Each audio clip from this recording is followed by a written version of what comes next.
Good morning on a Monday morning. Happy Monday to all of you. May you have a blessed new week. I've been reading a simple little book about Pope Francis that's got a bunch of short chapters which make it easy to read, just a couple of chapters each evening. And one of the chapters that really caught my attention was this. It said Pope Francis was doing one of his large gatherings and everyone was chanting over and over again, Pope Francis, Pope Francis. And at the end of it, he spontaneously did a little presentation at the microphone. And he said, I wish instead of chanting Pope Francis, you were all chanting Jesus, Jesus, Jesus. And everyone started chanting Jesus, Jesus, Jesus. And then the writer said, and a few minutes later, they reverted back to going Pope Francis, Pope Francis, Pope Francis. So I guess that's part of our human nature, isn't it? Especially when there's someone as dedicated to Jesus as he is, and as much as one points to Jesus the way he is. But what I want to say to you is that our faith is based on Jesus. And it's so easy for us to get sidetracked and to begin creating some kind of an idol.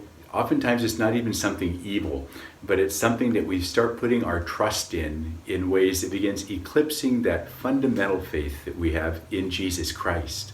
So our faith is not in the church. Our faith is not in politicians, as we know too well. Our faith is not going to be in a vaccine be developed for COVID-19.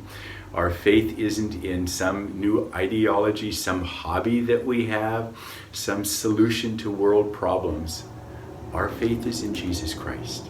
And we need to keep that front and center in our lives and allow all of the good things in our life to point to Jesus, because he is our Savior.